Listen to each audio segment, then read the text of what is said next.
నమస్తే. ఇన్నాళ్ళు నన్ను సపోర్ట్ చేస్తూ, ఎంకరేజ్ చేస్తూ మీ ప్రేమని నాకు అందిస్తున్న ప్రతి ఒక్కరికి కృతజ్ఞతలు. అలాగే ఈ వీడియో కూడా ఖచ్చితంగా మీకు ఉపయోగపడుతుంది. లైక్, షేర్ అండ్ సబ్స్క్రైబ్ చేసి మీ సపోర్ట్‌ని నాకు అందించండి. అలాగే ఈ వీడియో పట్ల మీకున్న అభిప్రాయాన్ని కామెంట్ సెక్షన్‌లో కామెంట్ చేసి తెలియజేయండి. ఇప్పుడు వీడియోని చూద్దాం. నమస్తే. Welcome to our channel. నేను పద్మిని. ప్రస్తుతంతో పాటు ప్రముఖ ఆధ్యాత్మికవేత్త, వాస్తు జ్యోతిష పండితులు, వాస్తు జ్యోతిష శిక్షణా నిపుణులు, లలిత ఉపాసకులు బ్రహ్మశ్రీ నానాజీ పట్నాయక్ గారు మనతో పాటు ఉన్నారు. మాట్లాడదాం. సార్ నమస్తే సార్. శ్రీమాత్రే నమః. సార్ ఆషాఢ శుక్లపక్ష నవమి దశమి తిథులు కలిసి ఉంటాయి. ఎప్పుడు శుక్రవారం నాడు సుదర్శన జయంతి, మహా సుదర్శన జయంతిగా మనం కొలుచుకునేటటువంటి రోజు. అగ్నిదేవుడు శ్రీకృష్ణుడికి బహూకరించినటువంటి సుదర్శన, అసలు ఆ సుదర్శన అన్న పేరే చాలా చాలా వైబ్రేషన్ ఉంటుంది ఆ పేరులో. ఆ సుదర్శన హోమం కూడా కనులారా వీక్షించాలి, ఎంత అందంగా జరుగుతుందో కదా సార్. జీవితంలో ఒక్క పర్యాయం అయినా మహా సుదర్శన హోమాన్ని ఒకసారి చేయించుకోవాలి అని అయితే నాకైతే అనిపిస్తూ ఉంటుంది. మరి మహా సుదర్శన జయంతిని అందున శుక్రవారంతో కలిసి వస్తోంది కాబట్టి మరి ఎలా వినియోగించుకోవచ్చు ఆ రోజుని ఒకసారి మీ ద్వారా? తప్పకుండా. చిత్తా నక్షత్రంలో వస్తుంది. చిత్తా స్వాతి నక్షత్రాలు చాలా గొప్పవి చెప్పాలంటే. అంటే వేరే నక్షత్రాలు మంచివి కాదని కదా, ఇలాంటిది ఏదైనా హోమం కానీ, ముఖ్యంగా అగ్ని నక్షత్రం చిత్తా నక్షత్రం చెప్తారు. అలాగే స్వాతి నక్షత్రంలో కూడా చాలా మంది వివాహ ముహూర్తాలు పెట్టుకోవడం చాలా ఇష్టపడతారు. స్వాతి నక్షత్రం చాలా విశేషమైనటువంటి. రాహు నక్షత్రంలో పెట్టుకుంటారు. సంబంధం లేదు. ఇప్పుడు భరణి నక్షత్రం, శుక్ర నక్షత్రం పెట్టుకుంటారు అని పెట్టుకోరు. ఎందుకు పెట్టుకోరు? యముడు దానికి అధిపతి. నక్షత్రానికి అధిష్టాన దేవతలు చూసుకుంటారా? అధిష్టాన దేవతలు చూసుకోవాలి, అధిపతులు కాకుండా. తెలియక కృతికా నక్షత్రం, రవి నక్షత్రం కదంటే అగ్నిదేవుడు దానికి పెట్టుకోరుగా. హోమాలకైతే పెట్టుకోవచ్చు. అలాగే దీనికి హోమం చేసుకోవచ్చు. ఇంకోటి ఏంటంటే నవమి తిథి హోమం చేసుకోవడానికి ఆ పేరులోనే సుదర్శన అంటే మంచి దర్శనాన్ని ఇచ్చేది. అంటే మీకు మీ లైఫ్ లో బాగా బ్యాడ్ జరుగుతుందండి. ఎందుకు జరుగుతుంది అంటే, ఎవరి జన్మ జాతకంలో అయినా 3వ స్థానం బాగా యాక్టివ్ అయింది అనుకోండి, నెగిటివ్ గా అన్ని నిందలు, ఏ ప్రయత్నం చేసినా ఫలించకపోవడము, ప్రతిదీ కూడా ఆగిపోవడం, ఆలస్యము, ఆగిపోవడం, దారిద్రం, అబ్బాయి ఏమిటి అసలు ఏం చేసినా కలిసి రావట్లేదు అంటుంటారు చూసినా. అలాంటి వారు భక్తి శ్రద్ధలతో ఈ సుదర్శన జయంతి రోజు కనుక ఎవరైనా ఇంట్లో సుదర్శన హోమం లేకపోతే ఎక్కడైనా సామూహికంగా చేస్తుంటే వెళ్ళి చేసుకున్నట్లయితే ఖచ్చితంగా వాళ్ళకి అక్కడి నుంచి మంచి అనేది జరుగుతుంది. సుదర్శనం అక్కడి నుంచి మంచివి చూస్తారు ఇంకా వాళ్ళ లైఫ్ లో. అది ముఖ్యంగా. అందులో కొంతమందికి సందేహం ఉంటుంది ఏంటంటే, కొంతకాలం అయిందని మా ఇంట్లో వాళ్ళు ఇట్లా ఏదైంది, అలాంటివి మేము కూర్చోవచ్చు, అలా చేయొచ్చా అని. అలా చేయలేని వారు ఇలా సామూహికంగా జరిగినప్పుడు అక్కడ వెళ్ళి చూడొచ్చు. మంత్రాలను వినటం ద్వారా కూడా శాస్త్రంలో ఏ హోమం అయినా అక్కడికి వెళ్ళి కూర్చొని చూసిన వాళ్ళకి 25% ఫలితం ఉంటుందని చెప్తుంది శాస్త్రం. మరి ఇంకేముంది, ఎన్ని సౌలభ్యతలో మన శాస్త్రంలో. అలాగే మనకు యూట్యూబ్ లో కూడా ప్లే అవుతుంటాయి ఒకసారి సుదర్శన హోమం జరుగుతుంది. అలా చూసినా సరే దానికి ఫలితం ఉంటుంది. అంటే కొంతమందికి ప్రాబ్లం ఉండొచ్చు, లేదా కొంతమందికి ఫైనాన్షియల్ గా ప్రాబ్లం ఉండొచ్చు, ధనం కట్టలేని వాళ్ళు ఉంటారు, దానికి ఏదో సమ్ ఫీజు పెడతారు. అలాంటి వాళ్ళు అక్కడికి వెళ్ళి కూర్చున్నా. చండీ కూడా అంతే. చాలా మంది అయ్యో మేము చేసుకోలేకపోతున్నాం అంటే ఒకటే చెప్తాను, ఏమంటే మీరు చేసుకోలేకపోతున్నాం బాధపడకండి, అక్కడికి వెళ్ళి కూర్చొని అమ్మవారిని స్మరించండి. ఆ పొగ, ఆ మంత్ర ధ్వనులు అవన్నీ విన్నప్పుడు మీకు ఆటోమేటిక్ గా 25% మీకు ఖచ్చితంగా వస్తుంది. ఎందుకంటే పవర్ ఉన్నది మంత్రానికి పవర్ ఉంది. మీ భక్తి దాన్ని కనెక్ట్ చేసుకుంటుంది. భక్తి లేదు, మీరు డబ్బులు కట్టి అక్కడ కూర్చున్నా అసలు కనెక్ట్ అవ్వదు అంటారు. కొంత కనెక్ట్ అవుతుంది, ఏదో ధనం కట్టి చేశారు కాబట్టి. కానీ అక్కడ చేయించేవాడు, చేసుకునే వ్యక్తి అవన్నీ కనుక మనస్ఫూర్తిగా కనెక్ట్ అయితే 100% ఫలితం అనేటువంటిది ఉండి తీరుతుంది.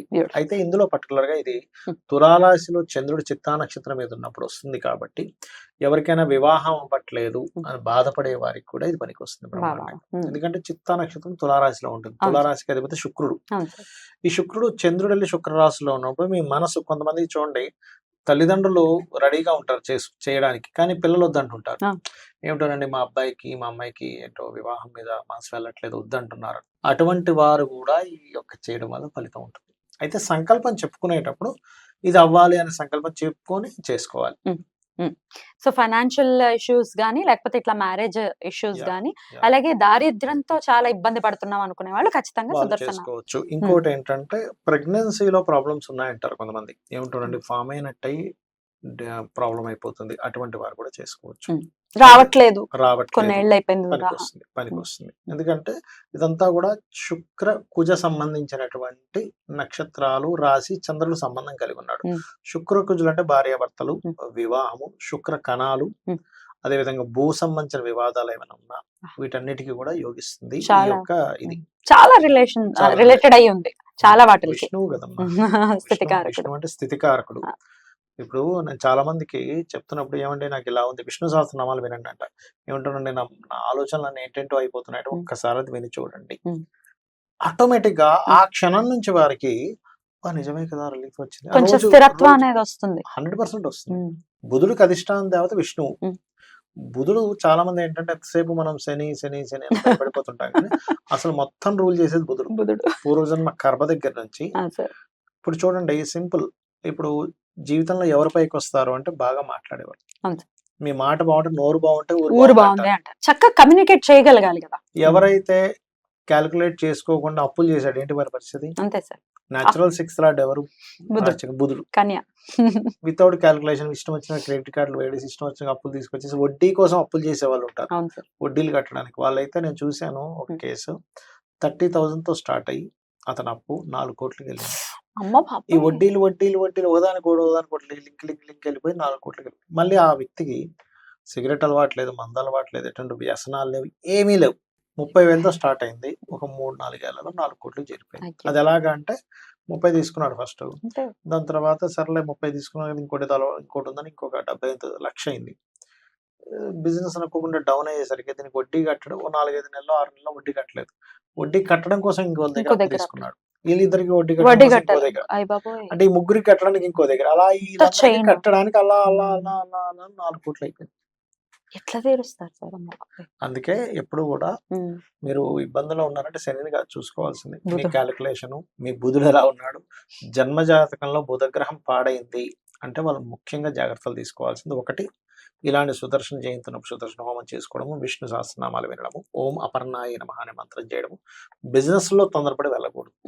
బిజినెస్ లోకి వెళ్ళారు తొందరపడి బుధుడు పాడైంది అంటే తప్పుడు క్యాలిక్యులేషన్స్, సహకరించేవాడు సహకరించడు, క్లయింట్ తో ఎలా మాట్లాడాలనేది వాళ్ళకి సరిగ్గా ఉండదు. బుధగ్రహం పాడైందంటే రైట్. సో బుధుడిని అప్పులు చేయడం. ఖచ్చితంగా చూసుకోవాలి. బుధుడు మెయిన్ అసలు. ఈ జాతకాలు లేవు అనుకున్న వాళ్ళకి Vishnu Sahasranamam care of address అని చెప్పుకోవచ్చు. అంతే కదా సార్? అవును. విష్ణు సహస్రనామం, లలిత ఇవన్నీ హ్యాపీగా చేసుకోవచ్చు. అంటే బుధుడిని అయితే ఖచ్చితంగా సెట్ చేస్తుంది విష్ణు సహస్రనామం అని. ఖచ్చితంగా Yeah. బుద్ధిని కదా, బుద్ధిని అదే. మీ బుద్ధిని సెట్ చేస్తుంది కదా. బుద్ధి బాగుంటే అన్ని బాగుంటాయి. మీరు ఎవరినైనా మనం మన దగ్గర రాణించాలని వీడు బుద్ధి మంచిది కదా దూరం పెట్టండి అంటాం. అవును. సింపుల్ గా అంటాం బుద్ధి లేదా అని అంటాం. బుద్ధి లేదా అంటాం. ఎగ్జాక్ట్లీ మంచి వాడే బుద్ధి లేదురా నీకు అంటే బుద్ధుడు లేడు అక్కడ సరిగ్గా. బుధుడు లేడని. సో ఖచ్చితంగా బుధుడు బాగుండాలి, బుద్ధి బాగుండాలి, బుద్ధి బాగుంటే అన్ని బాగుంటాయి కాబట్టి ఖచ్చితంగా విష్ణువుకి దగ్గర అయ్యేటటువంటి ప్రయత్నం ఖచ్చితంగా చేయాలి. సుదర్శనుడు కూడా. సో తలుచుకోవడం మనకి లేదు ఆర్థిక పరిస్థితి బాలేదంటే మీరు అన్నట్టుగా సామూహికంగా జరిగే వాటికి వెళ్ళొచ్చు, లేకపోతే తలుచుకోవచ్చు సుదర్శన అని కూడా ఖచ్చితంగా తలుచుకోవచ్చు. రైట్ సార్, చాలా అద్భుతంగా తెలియజేశారు. శుక్రవారంతో కూడి వస్తోంది కాబట్టి మీరు చెప్పినటువంటి విషయాలకు కూడా శుక్రవారం మళ్ళీ శుక్రుడు అధిపతి కామ్య రాశిలో ఉన్నాడు కదా చంద్రుడు, కామ్య రాశులు అంటారు తులా రాశిన, అందుకని ఖచ్చితంగా అది ఫలితం ఇస్తుంది. రైట్ సార్, ఒక చిన్న నామం చేసుకోవాలి అని అంటే విష్ణువుకి సంబంధించి ఏం చెప్తారు సార్? మీరు ఇందాక అన్నట్టుగానే ఓం సుదర్శనాయ నమః చేసుకోవచ్చు. Right sir. ఇంకోటి ఏంటంటే ఏదైనా బలమైన ఆటంకం వస్తుంది, మనం దాన్ని ఎలాగ బుద్ధితో జయించాలి